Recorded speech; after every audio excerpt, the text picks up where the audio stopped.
एके दिवशी स्वामी विवेकानंद आपल्या पाळीव श्वानासह आश्रमाच्या आसपास फिरत होते. अचानक त्यांच्या समोर एक युवक येऊन थांबला.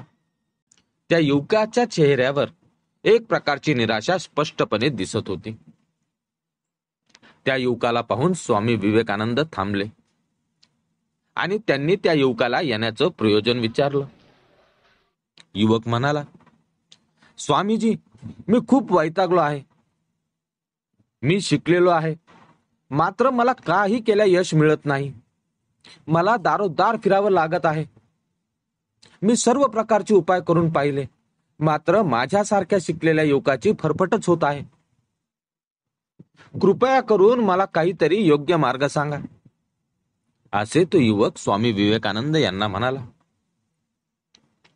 स्वामी विवेकानंद यांनी क्षणाचीही वाट न पाहता त्याला सांगितलं, माझ्या याच श्वानाला थोडा वेळ फिरवून आण. तो युवक थबकला. त्याला काहीच समजेना.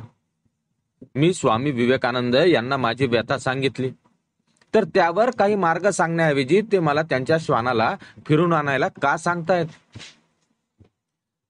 माझ्या अपयशाचा आणि या श्वानाला फिरवण्याचा काय संबंध? असे एक ना अनेक प्रश्न त्या युवकाच्या मनात घोळू लागले. मात्र स्वामी विवेकानंद यांची आज्ञा मानून तो युवक त्या श्वानाला घेऊन गेला. जवळपास तास दीड तासाने तो युवक त्या श्वानाला घेऊन परत आला.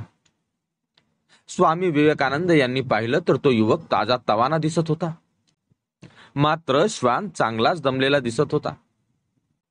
स्वामी विवेकानंद यांनी त्या युवकाला हाच प्रश्न केला. स्वामी म्हणाले, तू इतका वेळ फिरूनही ताजा तवाना वाटतोस आणि माझा श्वान मात्र इतका दमलेला का वाटतोय?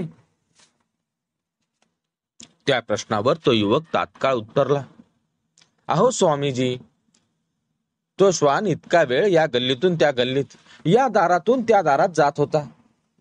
मी त्याच्या मागे मागे फिरत होतो. तो श्वान कधी कधी कोणावर भुंकतही होता, मात्र मी त्याच्या मागे फिरत राहिलो. खूप धावपळ झाल्याने श्वान थकला असावा, असे तो युवक म्हणाला. एक नजर त्या युवकाकडे टाकून स्वामीजी शांतपणे म्हणाले, यातच तुझ्या मागच्या प्रश्नाचं उत्तर दडलेलं आहे. इतरांच्या मागे जाऊन इथे तिथे भटकून तू दमला आहेस, म्हणून तुला यश मिळत नाही. विचार न करता तू इतरांच्या मागे जातोस आणि दमतोस. तुला काय करायचं आहे, तुझं ध्येय काय आहे याचा विचार पक्का कर आणि मग त्या दृष्टीने वाटचाल कर. यश नक्की तुला मिळेल.